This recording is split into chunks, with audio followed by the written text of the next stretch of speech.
ओम और भूमि की कहानी melt my heart episode 12। Sheela ji के साथ मधु भी रो रही थी। वह उठ के जाने को हुई कि शीला जी ने तुरंत उसके पीछे आने लगी और उसका हाथ पकड़ बोली, कहाँ जा रही है मधु? मधु रोते हुए बोली, पता नहीं माँ, पर मुझे अब यहाँ नहीं रहना। यह सुनकर शीला जी और रोने लगी और बोली, तू ऐसा कुछ नहीं करना जिससे मेरी जान निकल जाए। मेरे जीने का सहारा तुम ही दोनों हो और तूने कुछ कर लिया तो मैं मर जाऊंगी। शीला जी का इतना कहना कि मधु उनसे लिपट कर रोने लगी। कुछ देर तक वे दोनों माँ बेटी रोती रही, बल्कि भाई रवि भी रो रहा था।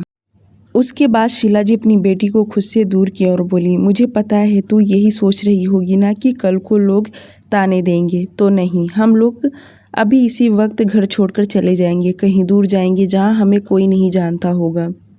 जो सुनकर मधु बोली, माँ हम कहाँ जाएंगे? ऐसा कौन है जो हम लोगों की मदद करेगा?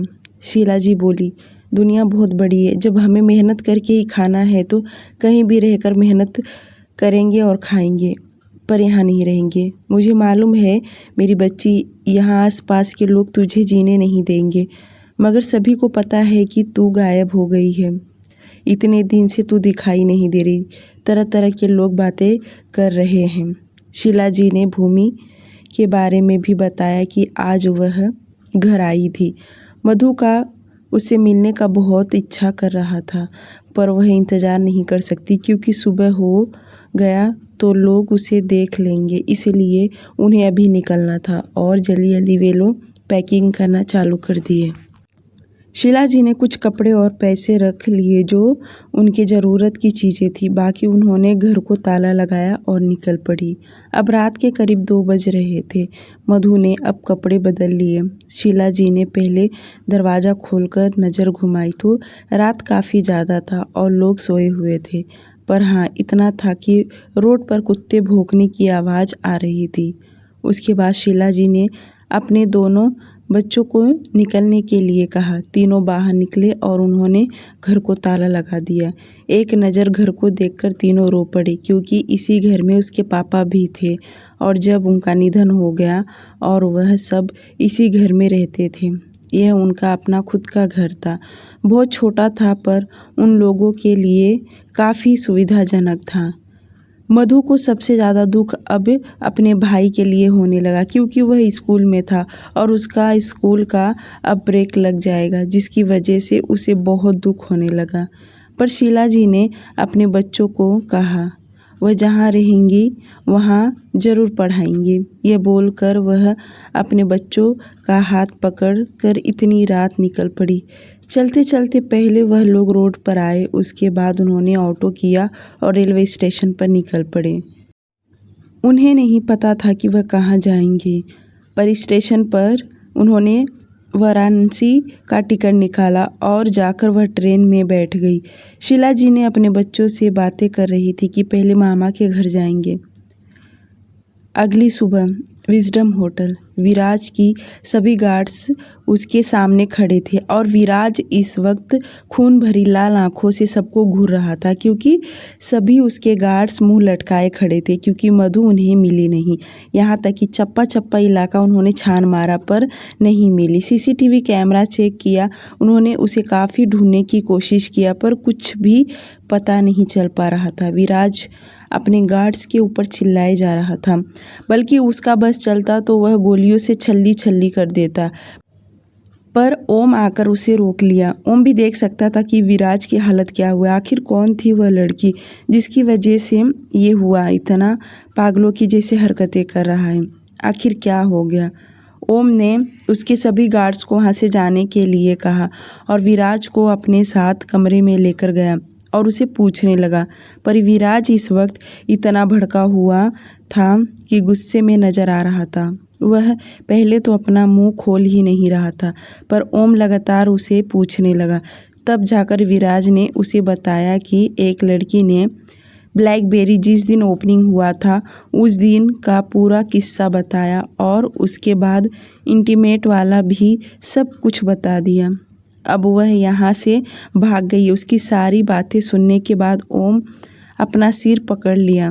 फाइनली उसे समझाते हुए कहा, अगर चली भी गई है तो इसमें तुम्हें दिक्कत क्या हो रही है? जाने तो अगर चली गई तो अगर तुम्हें किसी के साथ इंटीमेट होना ही है तो किसी और को देख लो। ओम का इतना कहना कि विराज चिढ़ गया और गुस्से में देखते हुए कहा, ओम प्लीज़, ये मजाक करने का वक्त नहीं है। मेरा अभी भी उससे हिसाब किताब बाकी था। विराज की जिस तरह से हालत हुआ था, ओम बड़े ध्यान से उसे नोटिस कर रहा था और कहीं ना कहीं वह समझ गया कि उस लड़की में कोई तो ऐसी बात थी जिसकी वजह से विराज इतना पागलपन हुआ है, वरना इसे तो कभी किसके लिए इतनी तड़प तो बिल्कुल भी नहीं था। फिर उस लड़की में ऐसी क्या बात है जो जाने से इतना तड़प उठा है? ओम सोचने लगा। उसके बाद उसने कहा, अगर तुम कह रहे हो कि उसका ट्रीटमेंट चालू था और वह यहाँ से जा नहीं सकती थी तो मुझे नहीं लगता वह ज़्यादा दूर गई होगी, तो तुम उसे ढूंढना ट्राई करो, शायद मिल जाए। ओम का इतना कहना कि विराज को तसल्ली मिल गया कि शायद ठीक तरह से ढूंढने से वह मिल जाए और वह शांत होते हुए कहा, हाँ तुम सही कह रहे हो। वह इतनी भी ताकतवर नहीं थी कि मुंबई से बाहर जा सके। वह यहीं कहीं है, पर बहुत जल्द उसे ढूंढ लूँगा। दोनों दोस्त काफ़ी देर तक बातें किए। ओम के आने के बाद विराज उसके साथ ब्रेकफास्ट किया। उसके बाद ओम ऑफिस के लिए निकल पड़ा। उसके जाने के बाद विराज बादल को कमरे में बुलाया और उसे इंस्ट्रक्शन देने लगा कि कैसे कैसे और कहाँ कहाँ उसे ढूंढना है और इस वक्त कहाँ मिल सकती है। बहुत ही वह सीरियस होकर ये सब बातें कर रहा था। दोपहर में जब भूमि मधु के घर गई तो देखी ताला लटका हुआ था। उसने आसपास के लोगों से पूछा तो उन्होंने बताया कि सुबह से ही ताला लटका हुआ है, जो देखकर मधु ने शीला जी को कॉल लगाया, पर इस वक्त कॉल नहीं लग रहा था। वह थोड़ी परेशान ही, पर उसे लगा कि शायद आंटी काम पर गई होंगी, इसलिए वह घर चली गई। 24 घंटे के बाद जयपुर जंक्शन शीला जी अपने दोनों बच्चों को लेकर जयपुर पहुंच गई। वैसे तो उन्होंने वाराणसी अपने भाई के घर जाने के लिए टिकट निकाली थी, पर जब ट्रेन आया और वह बहुत सोचने के बाद उन्होंने वहां जाने का इरादा बदल दिया, क्योंकि उन्हें भी पता था कि अपनी बेटी को इस तरह लेकर जाएंगी तो रिश्तेदारी वाले तरह तरह की बातें करेंगे और उनकी बेटी की कभी शादी नहीं हो पाएगा। इसलिए उन्होंने यहाँ से कहीं दूर जाने का फ़ैसला लिया और जब वह जयपुर जंक्शन उतरी तो वहाँ से उन्होंने ऑटो रिक्शा किया और एक गांव के तरफ निकल पड़ी। पहले तो वह एक छोटे से क्लिनिक में गई जहाँ पर अपनी बेटी के लिए दवाइयाँ ले सके, क्योंकि उसे जख्म के साथ बहुत दर्द भी हो रहा था। वह ट्रेन में रात भर अपनी माँ के गोद में सिर रखकर रोती रही। उसकी दर्द उसकी माँ को देखा नहीं जा रहा था और उतरते ही उन्होंने अपनी बेटी को सबसे पहले दवाई लिया। डॉक्टर को भी समझ गया कि उसके साथ बहुत बुरा हुआ है और डॉक्टर कह रहा था कि पुलिस कंप्लेंट करने के लिए, पर छोटा क्लिनिक था और शीला जी उसके सामने रोने लगी। उसके बाद उन्होंने उनका दर्द देखकर डॉक्टर ने कुछ नहीं कहा, बल्कि मधु को दवाई दे दिया। उसके बाद वे लोग एक फुलेरी गांव में चली गई। वहां पहुंचकर पहले तो उन्होंने 2 रूम वाला कोठरी किराए पर लिया और बाहर से खरीदकर उन्होंने अपने बच्चों के लिए लाकर खाने के लिए दिया। उन्होंने सोच लिया कि बाद में वह ज़रूर कोई काम धंधा ढूंढ लेंगी। इधर मुंबई में गोदरेज मेंशन काशी जी ने ओम को कहा कि वह जाकर बहू को घर लेकर आए। यह सुन ओम तुरंत हाँ में सिर हिला दिया और ब्रेकफास्ट करने के बाद वह सीधे भूमि के घर पहुंच गया। जब ओम घर पहुंचा तो अंजना जी, दिनेश जी ओम की खातिरदारी करने में लगे। वहीं भूमि तैयार हो रही थी। उसकी जान ऊपर नीचे होने लगा। उसका मन जरा भी नहीं कर रहा था गोदरेज मेंशन जाने के लिए, पर जाना तो पड़ेगा। ज़्यादा से ज़्यादा वह 1-2 दिन यहाँ रह सकती है, उसके बाद तो उसे वहाँ रहना है। दिनेश जी ने ओम को ज़्यादा इंतज़ार नहीं करवाया। उन्होंने जल्दी से अपनी बेटी की विदाई कर दिया। ओम भूमि को लेकर जब कार में बैठा तो एक नज़र भूमि के तरफ देखा, जो उदास होकर बैठी थी।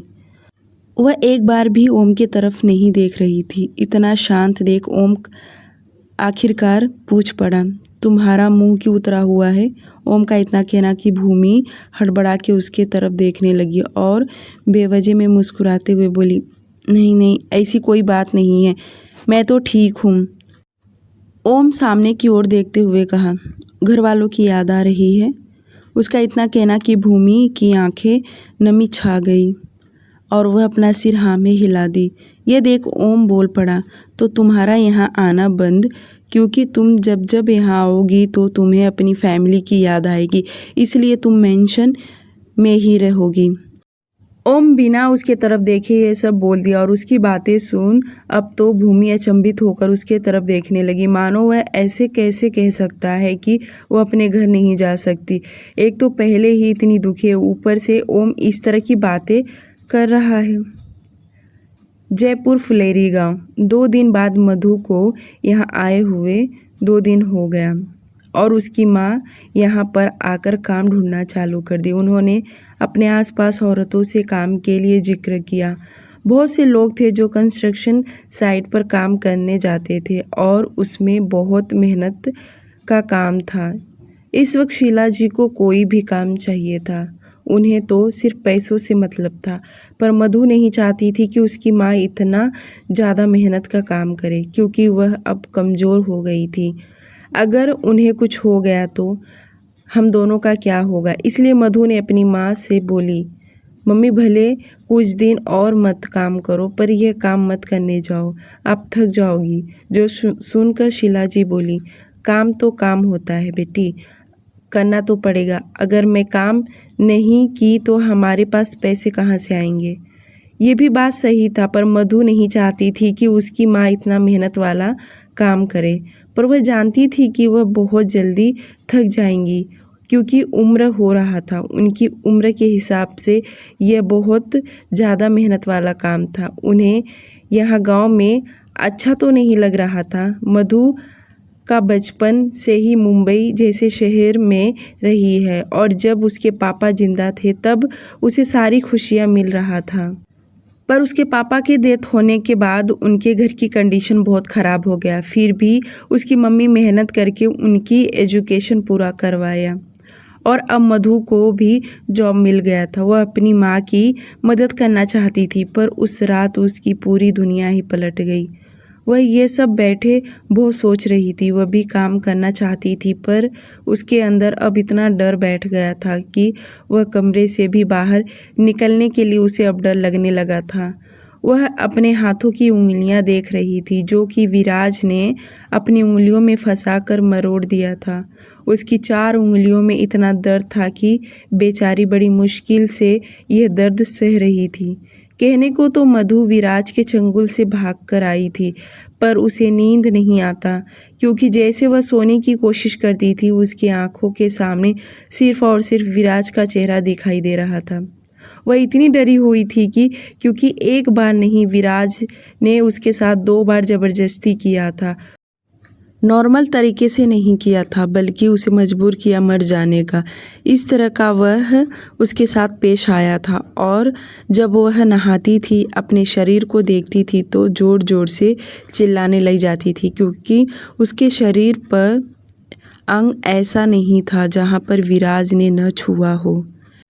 एक पल के लिए भी उसकी नज़रों से विराज का चेहरा नहीं हटता था और ना ही कभी हटेगा, क्योंकि उसने उसके साथ बहुत जाति किया था। दूसरी तरफ मुंबई विजडम होटल।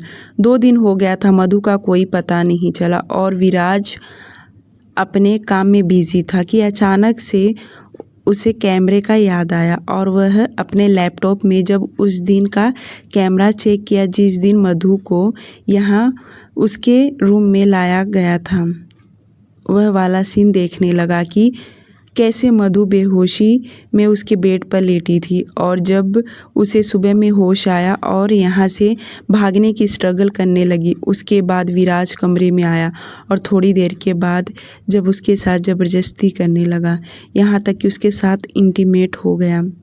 यह वीडियो देख सकता था कि दोनों के शरीर पर बिल्कुल भी कपड़े के नाम पर कुछ भी नहीं था और विराज अपनी पूरी ताकत लगाकर उसके साथ ज़बरदस्ती कर रहा था। विराज की भी आंखों में मधु के चेहरा एकदम छप गया था। और जब उसने कैमरे में उसे देखा तो फिर से उसे उसकी याद आने लगा। उसके बाद डॉक्टर का आना, उसका इलाज करना, बाद में जब उसका होश आया, उसे खाना खाने के लिए विराज ने किस तरह जिद करके उसे खाने के लिए कहा क्योंकि वह खा नहीं रही थी। विराज इस वीडियो को बहुत ही बारीकी से देख रहा था और जब वह दूसरी बार भी इंटीमेट हुआ, वह भी सीन देखा। ये सब देखने से ऐसा लग रहा था कि उसे अभी इसी वक्त मधु चाहिए, पर वह कहाँ से मिले उसका तो कुछ पता ही नहीं चल रहा कहाँ है। जिस दिन वह यहाँ से गई उस दिन का वह सीन बड़े ध्यान से देख रहा था। तभी उसने देखा कि जाने के पहले मधु ने एक नोट लिखा और वह नोट उसने पिल्लो के नीचे रख दिया है। यह देखते ही उसने तुरंत अपने कैबिन से निकला और बेडरूम में गया और आकर देखा तो यहाँ पर इस वक्त कुछ भी नहीं था क्योंकि हाउसकीपिंग ने उसका बेडशीट चेंज करके गई थी। उसने उस नोट को उठाकर ड्रावर में रख दिया। खोलकर पढ़ा तो देखा उसमें लिखा था, तुम जो कोई हो, तुम्हें ऐसा लगता है कि तुमने मेरे साथ ये सब करके बहुत अच्छा किया है, तो तुम बिल्कुल गलत हो। तुम हैवान हो, जानवर हो, तुम इंसान नहीं हो। अगर तुम्हारी बहन के साथ ऐसा किसी ने किया होता तो। ये पढ़कर विराज का गुस्सा और भी बढ़ गया। पता नहीं क्यों पर उसे बिल्कुल भी अच्छा नहीं लगा। उसका मन और बेचैन हो गया और लास्ट वाली लाइन पढ़कर तो उसका खून बौखला उठा।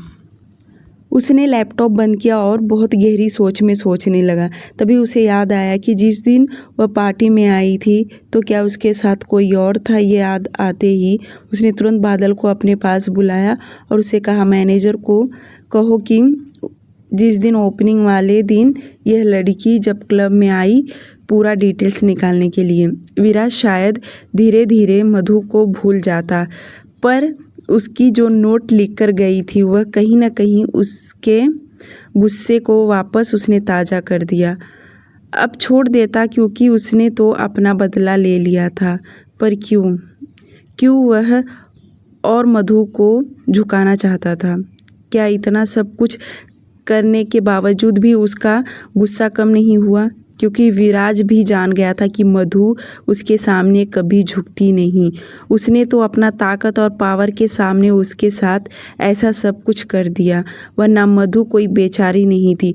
उसके ताकतवर शरीर के आगे वह कमज़ोर पड़ गई और यह बात विराज भी जानता था कि अगर वह उसे कैद नहीं करता, उसे खुले में छोड़ देता तो मधु उसे खुद झुका देती, पर वह खुद नहीं झुकती और यह बात वह अच्छे से समझ गया था।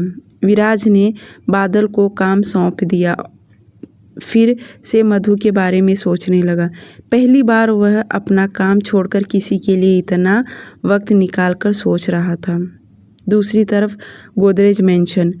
भूमि जब से आई थी तब से जय और रोशनी खुश हो गए थे क्योंकि 2 दिन के लिए अपने घर गई थी। तब से मेंशन सूना हो गया था। अब भूमि की वजह से घर में माहौल कुछ अलग ही बन गया था। भूमि जब से अपने कमरे में आई थी तब से उसे वही सब याद आने लगा कि ओम ने उसके साथ कैसे ज़बरदस्ती किया था। ये सब याद आते वह फिर से कांप गई क्योंकि उनके बीच में जो कुछ हुआ था वह प्यार से नहीं हुआ था और ना ही ओम ने उससे परमिशन मांगा, बल्कि अचानक से उसके ऊपर टूट पड़ा। शाम को ओम घर जल्दी आ गया था और वहीं भूमि काशी जी के साथ किचन में काम कर रही थी और वह प्लेट में कुछ लेकर बाहर निकली तो उसकी साड़ी इस वक्त कमर में खोस रखा था और जैसे उसकी नज़र ओम पर गया कि वह हड़बड़ा सी गई। वहीं ओम की नज़र भी भूमि पर ही था, बल्कि वह उसे अपनी नशीली आँखों से उसे देख रहा था। भूमि इस वक्त स्काई ब्लू कलर की साड़ी पहनी हुई थी। उसकी पतली सुराही जैसी कमर उसकी आंखों के सामने था, जो ओम न चाहकर भी नहीं फेर सकता था। वैसे भी अब तो ओम ने उसे पूरी तरह देख चुका था। उसकी खूबसूरती को उसने बड़े अच्छे से परख लिया था। भूमि जल्दी से डाइनिंग टेबल के पास पहुंची और प्लेट रखकर अपनी साड़ी का पल्लू ठीक की। कुछ देर के बाद सभी लोग डाइनिंग टेबल पर बैठ गए और हमेशा की तरह आज भी जय भूमि के साथ मजाक मस्ती कर रहा था।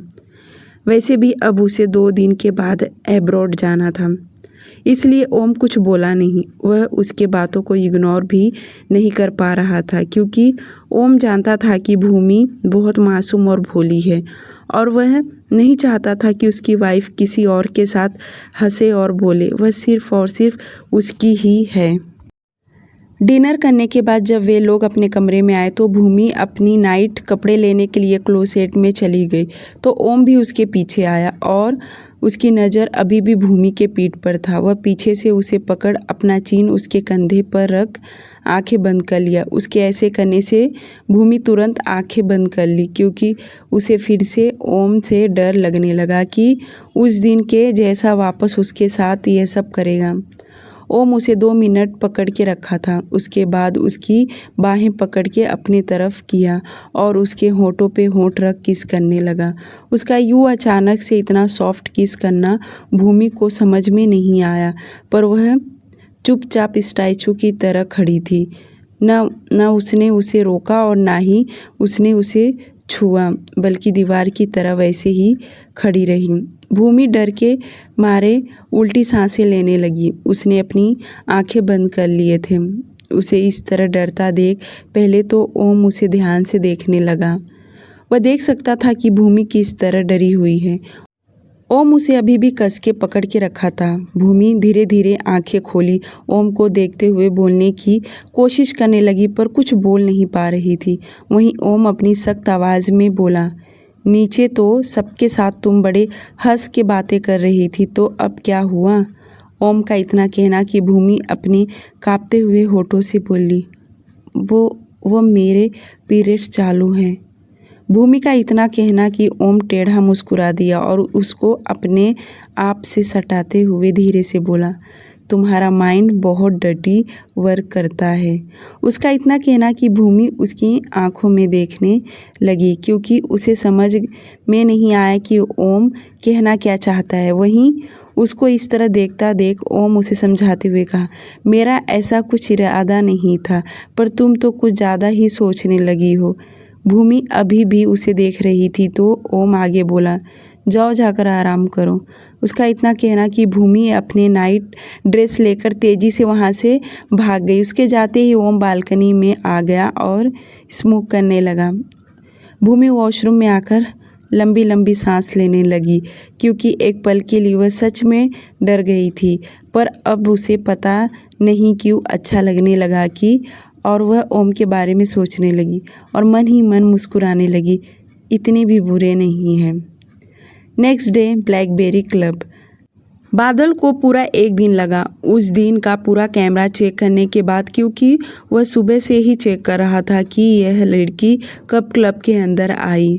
पूरा दिन कैमरा चेक करने के बावजूद उसे कुछ नहीं मिला, पर जब उसने शाम का कैमरा चेक किया तो 7 बजे के करीब मधु और उसकी फ्रेंड्स वे सब क्लब के सामने उतरी और सब के सब पहले उन्होंने बाहर फ़ोटो निकाला, उसके बाद अंदर इंटर हुई। उसके बाद बादल ने अंदर का कैमरा चेक करने लगा कि पहले उन्होंने अंदर जाकर एक जगह पर रुकी थी, उसके बाद ड्रिंक किया, फिर डांस किया, वापस ड्रिंक किया, वापस डांस किया। यह काफ़ी रात तक उनका चलता रहा और उसके बाद वह सीन हुआ जिसमें मधु ने उसके बॉस के गालों पर ज़ोरदार थप्पड़ जड़ा। यह तो उसकी आंखों के सामने हुआ था। सारा डिटेल्स निकालने के बाद बादल विराज के कैबिन में पहुंचा और उसे सब कुछ डिटेल्स में उसे दिखाया। सब कुछ देखने के बाद भी विराज अजीब तरह से मुस्कुराया, जैसे कि उसने मधु का पता लगा लिया हो। वह उसे अब मिल जाएगी, उसके बाद उसका अकड़ तोड़ेगा, क्योंकि कल जब से उसने उसका लिखा हुआ नोट पढ़ा था तब से उसका गुस्सा और बढ़ गया था, क्योंकि उस नोट में उसकी बहन का जो जिक्र हुआ था। विराज बादल को ऑर्डर देते हुए आगे कहा, पता लगाओ यह लड़कियां कौन हैं, इनसे ही इसका पता चलेगा, ज़रूर इन लोगों के साथ ही होगी। विराज इतना बोलकर अपने काम में बिजी हो गया, तो वहीं बादल अपने काम पर लग गया। अब तो उनका पता लगाना बहुत आसान हो गया था, क्योंकि उस दिन सभी गेस्ट की एंट्री हुई थी। कार्ड के ऊपर डिपेंड करता था कि कौन से गेस्ट कौन सी कैटेगरी के हैं, क्योंकि कैटेगरी वाइज कार्ड बने थे। रिच फैमिली के लिए अलग कार्ड की एंट्री थी, वहीं मिडिल क्लास के लिए अलग कार्ड की एंट्री थी, और जिन्हें फ्री में मिला था उनके लिए अलग एंट्री थी। सभी के कार्ड की एंट्री गेट पर ही अपडेट कर रहे थे, जिससे पता चल गया कि इन लड़कियों को फ्री में एंट्री कार्ड मिला था। बादल यहाँ अपने काम में जुट गया था, तो वहीं जयपुर फुलेरी गांव में शीला जी को एक और औरत ने कपड़े के कारखाने में उन्हें काम बता दिया, जहां पर उन्हें 8 घंटे की ड्यूटी करना था, और यह कोई मेहनत वाला काम नहीं था, बल्कि उन्हें कपड़ों की पैकिंग करना था। उन्हें ज़्यादा सैलरी तो नहीं मिल रही थी, पर जो भी मिल रहा था ठीक ठाक था। करीब 15 से 18 हज़ार तक उन्हें महीने का मिलेगा, और मधु भी मान गई, क्योंकि इसमें उसकी माँ को ज़्यादा मेहनत तो नहीं करना पड़ेगा। शीला जी ने अपनी पड़ोसियों से कहा कि कोई सरकारी स्कूल हो तो बताए, ताकि उनके बेटे का एडमिशन हो जाए। पड़ोसी ने उनके बहुत अच्छे थे। शीला जी को अगले दिन से काम पर जाना था, और उन्होंने अपने दोनों बच्चों को बड़े अच्छे से समझाया कि मिलकर घर में रहे और बाहर बिल्कुल भी ना जाए, क्योंकि यह अनजान शहर है, और अगर उन्हें कुछ हो गया तो वह अकेली क्या करेंगी। उनके दोनों बच्चे बहुत समझदार थे और उनकी बातें समझ गए। यह मुंबई नहीं था, क्योंकि यहाँ पर वह उन दोनों का जन्म हुआ था, यहीं पले बड़े थे, पर यह नए शहर में थोड़ा उन्हें दिक्कतों का सामना करना पड़ रहा था, जैसे बोली, भाषा, रहन सहन, सभी चीज़ों का। पर उनके बच्चे गरीबी हालत तो बचपन से देखी थी, जिसकी वजह से सब मैनेज कर लिए। इधर गोदरेज मेंशन में कल जय को अब्रॉड जाना था, इसलिए आज से उसकी पूरी तैयारी चालू थी। काशी जी ने उसके कपड़े पैक करवा दिए, बल्कि अपने हाथों से बनाए हुए खाने पीने की चीज़ें पैक कर रही थी, क्योंकि कल उनका बेटा वापस साल भर के लिए उनके नज़रों से दूर रहेगा। दोपहर से लेकर शाम तक सभी घर वालों ने उसकी तैयारी करने में जुड़े थे। सास बहू ने बहुत सारी चीज़ें उसे खाने के लिए बना रही थी। जय अब्रॉड जा रहा है, खुशी और दुख दोनों उसके चेहरे पर था, और खुश इसलिए था क्योंकि उसे अब्रॉड बहुत ज़्यादा पसंद है, क्योंकि उसका एजुकेशन वहाँ पर हुआ है, और उसे वहाँ का कल्चर, रहन सहन बहुत ज़्यादा अच्छा लगता है। और दुखी इसलिए था क्योंकि अभी अभी उसके घर में भाभी आई हुई हैं, और उसे ज़्यादा छुट्टियाँ नहीं मिला उनके साथ टाइम स्पेंड करने के लिए, जिसकी वजह से वह दुखी भी था। आज सुबह में ही उसका फ्लाइट था, उसे छोड़ने के लिए ओम जाने वाला था, पर जब वह तैयार हो गया उसके सारे सामान पैक हो गए थे, और जब वह लिविंग एरिया में आया तो सब इमोशनल हो गए थे, क्योंकि जब तक उसका फाइनल एग्ज़ाम्स नहीं हो जाता तब तक वह यहाँ नहीं आएगा। काशी जी की आंखों में आंसू थे, तो उन्हें रोता देख सभी की आंखों में आंसू आ गया। जय अपने दादा दादी के पैर छूकर आशीर्वाद लिया, उसके बाद अपने मॉम डैड के पैर छूकर आशीर्वाद लिया। सब लोग उसे अपने गले लगा रहे थे। जब वह ओम के पास गया तो ओम ने भी उसे टाइटली हग कर लिया। वह अपने भाई से कभी नफरत नहीं करता था, पर पता नहीं क्यों जब से उसकी बीवी इस घर में आई है तो वह नहीं चाहता था कि उसकी बीवी किसी के साथ इतनी क्लोज रहे। उसके बाद जय रोशनी को अपने गले लगाया। लास्ट में वह अपनी प्यारी भाभी भूमि के पास गया और उसे भी टाइटली हग कर लिया। उसका हाथ इस वक्त भूमि के खुले पीठ पर था। उसने आज थोड़ी डीप वाली ब्लाउज़ पहनी थी और जय की दोनों हाथ इस वक्त उसके पीठ पर था, जो ओम ने देख लिया। जय और भूमि के मन में ऐसा कुछ भी नहीं था, पर शक तो ओम के दिमाग में बैठा था। उसे बिल्कुल भी अच्छा नहीं लगा। अगर आज जय अब्रॉड जाता नहीं तो अब तक ओम उसे एक आधा शब्द बोल देता, पर भलाई इसी में था कि आज वह अब्रॉड जा रहा था। पर आज चुप ही रहा, पर उसका गुस्सा सबसे ज़्यादा भूमि पर आने लगा, क्योंकि वह उसे बिल्कुल भी मना नहीं कर रही थी। ओम अपने लाल गुस्सैल आँखों से उसे ही घूरे जा रहा था। उसकी नज़र उसके पीठ पर ही था जहाँ पर जय का उंगलियां टच हो रही थी। कुछ देर बाद मिलना जुलना हो गया। उसके बाद सभी लोग मेंशन से बाहर निकले और जय कार में बैठा तो उस कार में ओम भी बैठा क्योंकि वही उसे एयरपोर्ट छोड़ने जा रहा था। कुछ देर बाद छत्रपति इंटरनेशनल एयरपोर्ट मुंबई वे दोनों पहुंच गए और ओम जय को अंदर तक लेकर गया। जब उसका बोर्डिंग पास हो गया तब वहां से वह जाने को मुड़ा कि जय एक बार फिर से अपने भाई को पीछे से हक कर लिया। उसको इस तरह करता देख ओम के भी कदम रुक गए और वह पीछे पलट के अपने भाई को अपने सीने से लगा लिया और उसके पीठ पर हाथ फेरते हुए कहा, जल्दी से कॉलेज कंप्लीट करो और घर आ जाओ। वैसे भी ऑफिस का काम दिन ब दिन बढ़ते ही जा रहा है। ऑफिस का काम सुनते ही जय उससे दूर हुआ और उसे घूर कर देखते हुए बोला, भाई आप बहुत बुरे हो। मुझे पता है मैं आऊँगा तो आप मुझे सिर्फ और सिर्फ काम पर ही लगाओगे, आज़ादी तो बिल्कुल भी नहीं दोगे। जय का इतना कहना कि ओम मुस्कुरा दिया और बोला, अभी क्या कर रहे हो? अभी तो तुम्हारे पास आज़ादी ही आज़ादी है, बाद में तुम्हें जिम्मेदारियां झेलना ही पड़ेगा। चलो जाओ, जाके एंजॉय करो और पढ़ाई पर ध्यान भी देना। कोई प्रॉब्लम हो या कोई बात सबसे पहले तुम मुझे बताओगे। ये बोलते वक्त जय और ओम वापस एक दूसरे के गले लिपट गए। उसके बाद जय वहाँ से चला गया। उसके जाने के बाद ओम भी कार में बैठा सीधे ऑफिस के लिए निकल पड़ा। ऑफिस में आने के बाद वह अपने काम पर फोकस देने लगा, पर कई बार उसके जहन में बार बार भूमि का ध्यान आ रहा था कि किस तरह जय ने उसे हक किया और उसका हाथ उसके खुले पीठ पर टच हो रहा था। न चाहते हुए भी उसके मन में बार बार आने लगा। जैसे तैसे करके उसने पूरा दिन काम तो किया। शाम होते ही वह ऑफिस से निकला और ब्लैकबेरी क्लब चला गया क्योंकि आज विराज ब्लैकबेरी क्लब में ही था और दोनों दोस्त बैठकर शराब पीने लगे।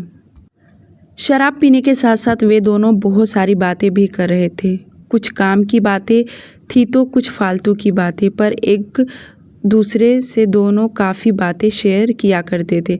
शराब पीते पीते दोनों काफ़ी हद तक पिए क्योंकि इस वक्त दोनों के दिल पर जख्म था और दोनों के जख्म तो आप लोगों को पता ही है कि उन्हें किस बात का दर्द और तकलीफ़ है।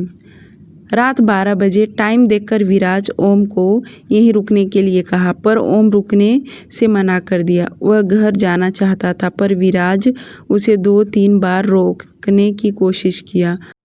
वह नहीं चाहता था कि इस हद तक शराब पीकर वह घर जाए क्योंकि आज दोनों ने काफ़ी हद तक शराब पिया। अगर दिल पर जख्म न होता तो शायद दोनों इतना शराब न पीते, पर जख्म था इसलिए तो दोनों शराब पीने लगे। विराज का क्या था, वह तो होटल में ही रहता था, कभी इस होटल तो कभी दूसरे होटल और वहीं शराब पीना वहीं सो जाना। पर ओम का घर आना चाहता था क्योंकि उसके जख्म थोड़े अलग तरीके के थे। ओम का बॉडीगार्ड राका दरवाजे के पास ही खड़ा था और अपने बॉस को संभालते हुए नीचे तक लाया। वैसे ओम ठीक ठाक से चल रहा था और कार में लाकर उसे बिठाया, वहां से निकल पड़ा। कुछ देर बाद वे लोग गोदरेज मेंशन पहुंचे। इस वक्त मेंशन के सभी मेंबर अपने अपने कमरे में सो रहे थे। लिविंग एरिया में लाइट बंद था, सिर्फ डिम लाइट जल रहे थे और नाइट के कुछ सर्वेंट अपनी ड्यूटी निभा रहे थे। ओम लड़खड़ाते हुए सीढ़ियों से चढ़ रहा था। वह अपने कमरे में सही सलामत आ गया और दरवाज़ा खोल जब वह कमरे में कदम रखा तो उसकी नज़र तुरंत बेड पर गया जहां भूमि आराम से गहरी नींद में सोई हुई थी। ओम ने दरवाज़ा बंद किया और अपने शरीर से कोट उतार कर साइड में फेंक दिया और अपने हाथ में से वॉच निकाल रहा था। वह इस वक्त काफ़ी ज़्यादा शराब पिया था, फिर भी वह अपनी चीज़ों को बड़े अच्छे से निकाल रहा था। भूमि को इस तरह सोता देख चिढ़ते हुए कहा, मेरी नींद चैन खराब करके तुम इतनी आराम से कैसे सो सकती हो? बोलो कैसे सो सकती हो? भूमि इतनी गहरी नींद में सोई थी कि उसे बिल्कुल नहीं पता कि ओम कमरे में आया था। ना उसने दरवाजे की आवाज़ सुनी और ना ही उसकी बातें उसे सुनाई दिया, क्योंकि सच में वो गहरी नींद में सोई हुई थी। ओम अपना मोबाइल, वॉच सब कुछ निकालकर साइड में रखकर अब वह अपने शर्ट के बटन खोलने लगा और शर्ट भी निकालकर वह साइड में फेंक दिया।